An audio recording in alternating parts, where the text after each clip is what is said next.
کو ٹیپ کیا جاتا ہے، اور وہ کون کرتی ہیں؟ وہ صرف 3 قسم کی ایجنسیز کر سکتی ہیں جن کے پاس یہ طریقہ ہے فون ٹیپ کرنے کا. وہ فون ٹیپ کرتی ہیں، اور پھر جب بھی ان کو بلیک میل کرنا ہو کسی کو، اپنا مقصد یہ نہیں کہ پاکستانیوں کی بہتری کے لیے، لیکن وہ استعمال اس کو کرتے ہیں جب بھی ان کا کوئی سیاسی مقصد پورا کرنے کو، تو وہ یہ پھر آڈیو ٹیپ سامنے آ جاتی ہے. اور میں یہ چاہوں گا سب سے پہلے کہ ڈاکٹر یاسمین، ان کی ایک آڈیو ٹیپ کل نکلی ہے. یہ بات کر رہے تھے جو پرانے سی سی پی او ڈوگر صاحب تھے، ان کے ساتھ یہ بات کر رہی تھی، تو ان کی آڈیو ٹیپ ایک دم ریلیز ہو گئی. تو میں یہ پہلے چاہتا ہوں کہ یہ بتائیں کہ اس کے پیچھے کیوں یہ ریلیز کی گئی، اس کے پیچھے کیا تھا، اور یہ کیوں بات کر رہی تھی، جو ہر شہری کا حق ہے، کسی بھی پولیس والے سے بات کر سکتے ہیں شہری. لیکن پہلے یہ بتائیں گے کیا، اور اس کے بعد پھر میں آگے بات کروں گا مزید کہ یہ جو تباہی مچ رہی ہے ہمارے معاشرے کی، اور یہ جو اس طرح کا تو کبھی معاشرہ گرا ہی نہیں تھا کہ یہ ڈیپ فیک ویڈیوز بن رہی ہیں لوگوں کے اوپر، ان کے فون ٹیپ کے علاوہ اور بھی ویڈیوز بنا رہے ہیں بلیک میل کرنے کے لیے. بتایا جاتا ہے ہمارے سینئر ہمارے پارٹی کے لیڈرز، ان کو بتایا جاتا ہے کہ جی تمہاری ہم نے کوئی ویڈیو بنائی ہوئی ہے. تو میں اس لیے یہ آج لے کے آ رہا ہوں کیونکہ اس کے اوپر ایک بڑا کلیئر ایک پاکستان کا قانون ہے جس کو کہتے ہیں فیئر ٹرائل ایکٹ. یہ پاکستان کا قانون ہے. میں صرف یہ اس لیے بتا رہا ہوں، اس سے پہلے ڈاکٹر صاحبہ اس کے اوپر پوری بات کریں. یہ قانون یہ کہتا ہے کہ کوئی کسی کا فون ٹیپ نہیں کر سکتا ہے، کوئی agency, I S I, I B, police, یہ کسی کا فون ٹیپ نہیں کر سکتے جب تک یہ انٹیریئر منسٹر کو کہیں اور انٹیریئر منسٹر عدالت میں جائے، اور پھر عدالت کا جج ان کو اجازت دے کہ ہاں یہ ملک کی ضرورت ہے، یہ اس سے دہشت گردی بچ سکتی ہے، یا ملک کے کوئی نیشنل انٹرسٹ پروٹیکٹ ہو سکتا ہے. وہ پھر اجازت دیتا ہے، اور اس اجازت کے بعد پھر فون ٹیپ کر سکتے ہیں. اس کے علاوہ کوئی فون کسی کا ٹیپ نہیں کر سکتا. تو پھر میں آپ کو یہ بتا دوں کہ بے نظیر بھٹو کی حکومت 1996 میں جب ہٹائی گئی تو ایک وجہ دی گئی تھی سپریم کورٹ میں کہ بے نظیر کے گورنمنٹ کے دوران فون ٹیپس کیے جاتے تھے بڑی بڑی پرسنالٹیز کے اور سیاسی مخالفین کے اور ججز کے. یہ ایک وجہ دی گئی تھی 96 میں. میں اس سے پہلے آپ کو بتا دوں کہ امریکہ کا بڑا طاقتور پریزیڈنٹ تھا صدر نکسن. نکسن کی واٹر گیٹ سکینڈل ہوئی کیا تھی کہ وہ مخالفین کے فون ٹیپ کر رہا تھا، اس کی وجہ سے اس پریزیڈنٹ کو ریزائن کرنا پڑا. تو آج یہ جو کھلے عام ہو رہا ہے، پہلے تو میں چاہوں گا کہ ڈاکٹر یاسمین آپ سے بات کریں، اس کے بعد پھر میں بات کروں گا. بسم اللہ الرحمن الرحیم. کل دوپہر میں جب یہ آڈیو لیک ہوئی تو میں نے جب وہ آڈیو سنی تو مجھے امیڈیٹلی احساس ہوا کہ یہ کس مقصد کے لیے یہ لیک ہوئی ہے. وجہ یہ تھی کہ میں پچھلے 4 ماہ سے خان صاحب کی جو جے آئی ٹی بنی تھی، خان صاحب پہ جو قاتلانہ حملہ ہوا تھا، اس جے آئی ٹی کو فالو اپ میں کر رہی تھی، اور خاص طور پہ جو اینٹی ٹیررسٹ کورٹ ہے گجرانوالہ کا، اس میں فالو اپ کر رہی تھی. اور یہ میں نے جب دیکھا کہ یہ کیوں کیا گیا ہے، وہ اس لیے کیا گیا کہ ہمارے جے آئی ٹی کا جب بنا تو اس کا کنوینر جو تھے یہ ڈوگر صاحب تھے جو سی سی پی او تھے اس وقت. اور انہوں نے ڈوگر صاحب نے یہ بات انکشاف کر دی تھی حکومت کے سامنے کہ اس میں 3 لوگ ملوث ہیں. یعنی جو اسیسنیشن اٹیمپٹ ہے خان صاحب کے اوپر، وہ باقاعدہ ایک اوکسٹریٹڈ اٹیمپٹ تھی. اور انہوں نے کہا کہ امپورٹنٹ چیز ہے کہ انہوں نے بتایا کہ ایک بندہ نہیں، اس میں 3 لوگ کم سے کم ملوث تھے، اور ان کا ایویڈنس انہوں نے کورٹ کو دے دیا تھا. اور اس کے بعد جو پتا چلا وہ یہ ہے کہ افسروں کو بلیک میل کیا گیا. یہ کورٹ میں جب ایویڈنس کیا اور بلیک میل ہو کے کچھ افسروں نے ریزائن کر دیا، لیکن سی سی پی او جو ہیں ڈوگر صاحب، ہی اسٹک ٹو ہز گنز، وہ اسی طرح انہوں نے مینٹین کیا کہ یہ انکشاف ہوئے. یہ تو ساری باتیں میرے سامنے تب آئیں کہ جب ہم ATC میں گئے، یہ جو گجرانوالہ کا کورٹ ہے، تو ایویڈنس جو خان صاحب کا یہ انویسٹیگیشن کا ایویڈنس ہے وہ آنے دیتے ہی نہیں تھے، اور اس کا حوالہ یعنی جب سی سی او پی کو ہٹایا تو ڈی جی اینٹی کرپشن کو دے دیا گیا. جو چیف انویسٹیگیٹنگ آفیسر تھا جس کا نام انور شاہ صاحب تھے، ان کو انہوں نے پہلے کیا کیا کہ اس کو او ایس ٹی کر دیا، اور اس کے بعد جو ڈی جی تھا اس نے سارا ریکارڈ جو ہے اس کو سیل کر دیا اور تالا لگا دیا. ہم نے جب بار بار کہا کورٹ کو کہ جی یہ ہمیں ایویڈنس چاہیے، جو سارا ایویڈنس منگوائیں، تو پہلی دفعہ جو سیکنڈ ہیئرنگ تھی اس میں انہوں نے آ کے کہا کہ جی ڈی جی بدل دیا گیا ہے اور یہ چٹھا صاحب کو لگا دیا گیا نیا ڈی جی اینٹی کرپشن، جو کہ ثناء اللہ کا رائٹ ہینڈ مین ہے، اور اب وہ ریکارڈ دے گا. اس کے اوپر جج صاحب نے غصہ کھایا اور انہوں نے کہا کہ میں اب اپنے پروسیکیوٹنگ آفیسرز بھیجوں گا. انہوں نے اپنے پروسیکیوٹنگ آفیسرز بھیجے، اور پروسیکیوٹنگ آفیسرز نے جب وہ کمرہ کھلا اور تالا کھلا تو دیکھا گیا کہ ایویڈنس سارا غائب ہو چکا ہے، اور چند صفحے 11 صفحے رہ گئے تھے اس سارے ایویڈنس کے، باقی سارا کچھ چوری ہو گیا. اور یہ بات کا انکشاف خود ہی ڈی جی نے بھی کیا اور اعلان بھی کر دیا کہ اب میں اس کے اوپر انکوائری کروں گا، یعنی خود ہی چور اور خود ہی منصف بننے کی ارادے سے.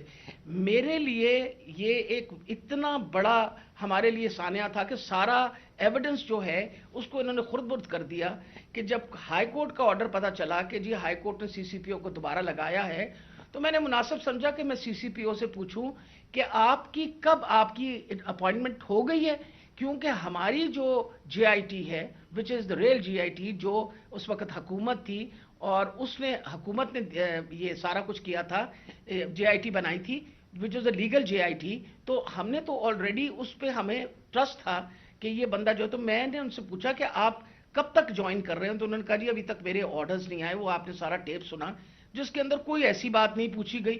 اس میں مجھ سے سوال پوچھے گئے کہ کنسرن کیوں تھا. ارے بھائی مجھے کنسرن نہیں ہوگا تو کیوں نہیں کنسرن ہوگا؟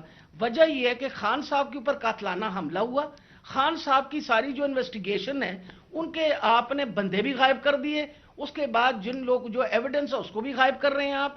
تو ہمیں تو بالکل کسی طریقے سے کسی اور پہ ٹرسٹ نہیں تھا، اور ہمیں امید تھی کہ اب سی سی پی او کے واپس آنے سے، یعنی ڈوگر کے واپس آنے سے ہم دوبارہ اپنا جے آئی ٹی جو ہے وہ شروع کر دیں گے. میں سخت مذمت کرتی ہوں. میں نے خان صاحب کے سامنے آ کے بتایا کہ جی مجھے اتنی تکلیف ہوئی کہ جی فیئر ٹرائل ایکٹ کے مطابق میں ایک سٹیزن ہوں اس پاکستان کا، میرا چادر اور چار دیواری تو جو پامال کرنی تھی ان لوگوں نے، ہم خواتین کے لیے تو ہم ساری عورتیں جو ہیں ان کے شر سے نہیں بچ سکتے. جس طرح ان لوگوں نے ٹیپنگ کرنی شروع کر دی ہے، وجہ یہ کہ جس طرح آپ نے فرمایا فیئر ٹرائل ایکٹ کے مطابق یہ کیسے ٹیپ کر سکتے تھے ہمیں؟ How could he tap? کیا انہوں نے اجازت لی تھی؟ کیا یہ ثناء اللہ جو انٹیریئر منسٹر ہے یہ کسی جج کے پاس گیا تھا؟ اس نے جا کے جج سے اجازت لی تھی؟ I want to know about it. اور میں انشاءاللہ خان صاحب کو بتایا کہ میں کورٹ میں جا رہی ہوں اور میں کورٹ کے اندر سے جا کے یہ سارے سوالوں کا جواب دوں گی کہ یہ آئی ایس آئی بی یا پولیس میں سے کس نے ٹیپ کیا اور پھر کس طرح ریلیز کیا. کیونکہ میں یہ سوچتی ہوں کہ میرا جو بنیادی انسانی حقوق ہیں، جو میرا رائٹ ہے، وہ اس کے اوپر بہت بڑا حملہ ہوا. جی شکریہ ڈاکٹر یاسمین. میں آج اپنی سپریم عدلیہ سے مخاطب ہوں. 4 مہینے پہلے میں نے سپریم کورٹ کے اندر اسی فیئر ٹرائلز ایکٹ کے تحت میں نے ایک پٹیشن دائر کی تھی، اور اس میں وہ پٹیشن کیا دائر کی تھی کہ ٹیپس نکلی، آڈیو ٹیپس نکلی کہ میں جب پرائم منسٹر تھا، میرے پرائم منسٹر ہوتے ہوئے میری جو بات چیت کر رہا تھا میں اپنے پرنسپل سیکرٹری سے، وہ میری آفیشیل لائن تھی، اس لائن کا ٹیپ کیا گیا، اور جو میری اعظم خان سے بات ہو رہی تھی اس کو ڈاکٹر کر کے اور اس کو ریلیز کیا گیا. اس کے علاوہ بشرا بیگم وہ آفیشیل لائن سے کسی سے بات کر رہی تھی، ان کی بھی ٹیپ کر کے وہ جو ان کی بات چیت تھی، جو کانورسیشن تھا، اس کو بھی ڈاکٹر کر کے چینج کر کے اور 2 دفعہ وہ ریلیز کی گئی. تو میں اس لیے یہ اپروچ کیا سپریم کورٹ کو کہ میرا تو چلے، ایک تو یہ ہے کہ جو ڈاکٹر صاحبہ نے کہا کہ یہ ہمارے فنڈامنٹل رائٹ کی وائلیشن ہے. ہر انسان کا بنیادی حق ہے آرٹیکل 14 کانسٹیٹیوشن میں ہماری پرائیویسی اور ہماری ڈگنیٹی پروٹیکٹ کرنے کے لیے. آئین ہماری ڈگنیٹی اور پرائیویسی پروٹیکٹ کرتا ہے. تو ایک تو یہ میں اپنی بیوی بشرا بیگم کی طرف سے کہ ان کا رائٹ وائلیٹ ہوا, میرا رائٹ وائلیٹ ہوا, لیکن اس سے بھی زیادہ اگر پرائم منسٹر آفیشل بات کر رہا ہے اپنی لائن سے, اپنے پرنسپل سیکرٹری سے, اگر وہ ٹیپ ہو رہا ہے اور اس کو پھر ریلیز کر رہے ہیں تو یہ آفیشل سیکرٹس ایکٹ کے خلاف ہے. کوئی بھی ملک کی امپورٹنٹ چیز ہو جو اپنی سیکیور لائن سے بات کروں اور وہ نکل جائے اس طرح, تو یہ تو بڑا خطرناک ہے ملک کے لیے. کوئی بھی پرائم منسٹر کی بات چیت نکل جائے, اور اس کے بعد شہباز شریف کی اور وہ مریم کی بھی کوئی آڈیو ٹیپ لیکس نکلی, اور اس کے اندر بھی اس میں تو خیر اور باتیں ہو رہی تھی. تو میں اس لیے کہنا چاہتا ہوں کہ ہماری عدلیہ کو اس کے اوپر ایکشن لینا چاہیے, کیونکہ یہ تو ایک اب پوری معاشرے میں ایک بیماری پھیل گئی ہے. جب کوئی کسی کو بلیک میل کرنا ہوتا ہے اس کی ٹیپ نکلاتی ہے. سپریم کورٹ کے جج کے اوپر ان کی پرویز لائی کی وہ کوئی ٹیپ نکلائی, اور وہ صرف بلیک میل کرنے کے لیے, کیونکہ اس وقت پاکستان کی تاریخ کا ایک بہت اہم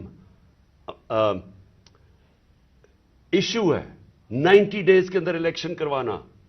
یہ ساری قوم اب دیکھ رہی ہے کہ کیا آئین کے اوپر ہماری عدلیہ 90 ڈیز میں 90 دن میں الیکشن کروا سکے گی یا نہیں کروا سکے گی. اور یہ اب عدلیہ کو بلیک میل کرنے کے لیے کوشش کی جا رہی ہے. اور انٹیریئر منسٹر, ملک کا انٹیریئر منسٹر خود بیٹھ کے ایک فون ٹیپ کی بات کرتا ہے, جب ڈائریکٹ اس کی ذمہ داری تھی کہ یہ ہوا کیسے فون ٹیپ. کیا اس نے پرمیشن لی تھی کسی عدلیہ سے, کسی ہائی کورٹ کے جج سے اجازت لے کے یہ فون ٹیپ کیا تھا؟ اور اس سے بھی آگے چلے جائیں کہ ہمارے ملک کے اندر اب جو میں شروع بات کی تھی, ڈیپ فیک ویڈیوز بنی ہوئی ہیں جو بلیک میل کیے جا رہے ہیں. میں 3 اپنے سینئر پارٹی لیڈرز جانتا ہوں جن کو بلیک میل کیا جا رہا ہے. اس کے بعد سب کو یاد ہے کہ مریم نواز نے بیٹھ کے ایک اناؤنس کیا کہ میرے پاس آڈیو ٹیپس ہیں یا ویڈیو ٹیپس ہیں ججز کے اوپر, وہ ارشد ملک کا جو کیس تھا. اس کے بعد ریٹائرڈ جسٹس ثاقب نثار کی ایک آڈیو ٹیپ نکلی جو بعد میں پتا چلا کہ فیک تھی, یعنی جوڑی ہوئی تھی, جو ڈیپ فیک تھی, یعنی اس کو پیس ٹوگیدر کیا ہوا تھا. اور اس کے علاوہ اب تو جنرل باجوہ نے بھی کہہ دیا کہ میرے پاس ٹیپس ہیں. تو یہ کیا اس ملک میں کنٹرول کرنے کے لیے, لوگوں کو بلیک میل کرنے کے لیے سب کچھ ہو رہا ہے؟ اور اب ٹیکنالوجی ادھر چلی گئی ہے تو یہ تو کوئی بھی اب کر سکتا ہے. آپ ڈیپ فیک ویڈیوز جو ہیں اس کی کبھی ٹیکنالوجی دیکھ لیں, کسی کے اوپر بھی آپ یہ ٹیپس بنا سکتے ہیں اور آپ ان کو بلیک میل کر سکتے ہیں. تو اس لیے میں ریکویسٹ کروں گا اپنے سپریم کورٹ کو کہ 4 مہینے پہلے میں نے یہ پٹیشن دائر کی تھی. ایز ایکس پرائم منسٹر میری سیکیور لائن کو ٹیپ کر کے اور پھر اس کو ڈاکٹر کر کے پبلک میں دکھایا گیا, اور پھر یہ جو بار بار بلیک میل کرنے کے لیے کہ جی ہم آپ کی فون ٹیپ کر کے آپ کی کوئی ٹیپس نکال دیں گے. اور یہ جو ڈاکٹر یاسمین کا ہوا یہ اس لیے امپورٹنٹ ہے کہ ان کا یہ صرف اور صرف یہ جو انکوائری ہو رہی ہے, یہ جو جے آئی ٹی کی انکوائری ہے میرے اوپر جو قاتلانہ حملہ ہوا تھا, صرف اس کو اب سیبوٹاج کرنے کے لیے کیا گیا ہے. کیونکہ سارے آفیسرز کو انہوں نے ڈرا دھمکا کے جو جے آئی ٹی کے تھے ان کو تو پیچھے ہٹا دیا. جو 2 آفیسرز رہ گئے تھے جس میں ایک یہ سی سی پی او ڈوگر تھے جو ہیڈ کر رہے تھے انکوائری, یہ رہ گئے تھے جو کھڑے تھے اور عدالت میں جا کے یہ بتا رہے تھے کہ یہ جو فائنڈنگز ہے جے آئی ٹی کی اس میں واضح ہو گیا کہ وہ جو سارا انہوں نے پہلے سے سازش کی ہوئی تھی کہ جی ایک شوٹر ہے, دینی انتہا پسند ہے, وہ سب خود کچھ ختم ہو گیا. کیونکہ جے آئی ٹی میں عدالت میں جا کے جو فائنڈنگز دی ہیں کہ 3 شوٹر تھے اور یہ پورا پلان کر کے ہوا تھا. تو اس کو ختم کرنے کے لیے, ڈوگر کو ہٹانے کے لیے یہ اب نکلی ہے. جس طرح سپریم کورٹ کے جج کو پریشرائز کرنے کے لیے وہ رانا ثناءاللہ نے وہ نکوالی ہے, وہ جو بھی آڈیو, اب یہ ڈوگر کو ہٹانے کے لیے کر رہے ہیں. اور اس میں جو اصل خوفناک بات یہ ہے کہ انہوں نے اپنے آفیسر پوسٹ کیے یہاں, یہ جو چٹھا اس کو خاص لے کے آیا اینٹی کرپشن کا ہیڈ بنانے کے لیے, جو ہمارا سخت مخالف ہے، ان آفیسرز کو یہاں الیکشن کمیشن نے ایک ہی دن میں ان آفیسرز کو ساروں کو ٹرانسفر کر کے یہاں کیا، اور یہاں سے آفیسرز ٹرانسفر کیے. وہ سارے آفیسرز 23 میں سے 17 آفیسر ہیں جنہوں نے ہمارے 25 مئی کو ہمارے پر تشدد کیا. یہ جو سی سی پی او انہوں نے لگایا ہوا کامیانہ، اس کے ڈاکٹر یاسمین نے ایویڈنس دی ہوئی ہے کہ 25 مئی کو جو ہمارے لوگوں پہ تشدد کیا گیا اس میں یہ کامیانہ کا نام دیا گیا. اس کو فوری طور پہ لے کے آئے ہمارے اوپر پھر دباؤ، جھوٹی ایف آئی آرز کیسز کرنے کے لیے، ڈرانے دھمکانے کے لیے، ورکرز کو ڈرانے کے لیے. تو یہ تو کوئی نیوٹرل کیئر ٹیکر گورنمنٹ ہی نہیں ہے. اور یہ تو گورنمنٹ آئی ایک ایجنڈا کے اوپر ہے کہ بجائے ہم اپنی گورنمنٹ ہٹا رہے تھے، ہم نے ڈیزالو کی. مقصد تو یہ تھا کہ پاکستان میں الیکشن ہو تاکہ یہ جو معاشی بحران ہے اس سے ہم نکلیں. ہمارا تو یہ مقصد تھا. یہ مقصد تو نہیں تھا کہ اس گورنمنٹ کو ہٹا کے یہ سارے جو ہمارے مخالف وہ لوگ جنہوں نے ہمارے اوپر تشدد کیا ان سب کو اوپر لے آئیں. اور جو جے آئی ٹی میرے اوپر بنی تھی، جو پنجاب گورنمنٹ نے بنائی تھی، اس جے آئی ٹی کو سیبوٹاج کریں اور آ کے اس کا ریکارڈ پہلے سیل کریں اور پھر ریکارڈ میں سے سارا ریکارڈ غائب کر دیں، صرف 11 صفحے رہ جائیں اس کے، اور اوپر وہ آدمی کو بٹھا دیں جس نے آتے ساتھ ہی اس کی مشن یہ تھی کہ جے آئی ٹی کو سیبوٹاج کیا جائے تاکہ کسی کو نہ پتا چلے کون اس کے پیچھے تھا جنہوں نے مجھے قتل کرنے کی کوشش کی. اور یہ ساری آڈیو لیک اس لیے ہوئی ہے، جس طرح کہ سپریم کورٹ کو بھی بلیک میل کرنے کے لیے آڈیو پہلے ہوئی ہے. تو میں آخر میں پھر سے ریکویسٹ کرتا ہوں کہ ہم اپنے سپریم کورٹ کو درخواست کرتے ہیں کہ 4 مہینے پہلے میں نے پٹیشن کی تھی، پھر میں نے پچھلے ہفتے اس کو پھر سے کہا کہ اس کو سنا جائے. میں اس لیے کہہ رہا ہوں کہ میں ہمارے معاشرے کو بچائیں ان بلیک میلر سے. ان لوگوں کو سامنے لے کے آئیں. کون ذمہ دار ہے کہ اس معاشرے کے اندر بجائے یہ کہ یہ اس ملک کے صاف اور شفاف الیکشن کروا کے اس ملک کو آگے لے کے جائے، جمہوریت کی طرف لے کے جائے، یہ معاشی بحران سے نکالیں. جو لوگ تباہ ہو رہے ہیں اس وقت مہنگائی سے، جو لوگوں کا آج جتنا برا حالات ہیں پاکستانی قوم کے کبھی تھے نہیں، جو انہوں نے جس طرح 11 مہینے کے اندر ایک لوگوں کا معاشی قتل کیا. تو بجائے ادھر لے جانے کے جس لیے ہم نے اپنی گورنمنٹس ڈیزالو کی تھی کہ یہاں الیکشنز کروا کے اس ملک کو اس بحران سے نکالیں، یہ الٹا اس کو استعمال کر رہے ہیں ہمیں کراش کرنے کے لیے. اور یہ جو میں جے آئی ٹی کا پھر آخر میں یہ کہتا ہوں، یہ جو انہوں نے سیبوٹاج کرنے کی کوشش کی ہے، اس کا مقصد یہ کہ طاقتور، جو میں کہتا تھا وہ 3 لوگ ملوث تھے، میرا کوئی بھی تھوڑا سا بھی شک ہو اور کسی کا بھی شک ہو وہ سب ختم ہو جانا چاہیے کہ وہ لوگ یہ جو سیبوٹاج کرنے کی کوشش کر رہے ہیں وہی ملوث تھے میرے قتل کرنے میں. تو میں اپنی عدلیہ سے آج امید رکھتا ہوں. میں نے پھر سے پچھلے ہفتے پھر سے کہا کہ میری پٹیشن سنی جائے. ڈاکٹر یاسمین وہ کل اس کا کیس کریں گی، عدالت میں بھی جائیں گی جو ان سے کیا گیا، جو فیئر ٹرائلز ایکٹ کے اندر اس کی جو وائلیشن ہوئی ہے. شکریہ.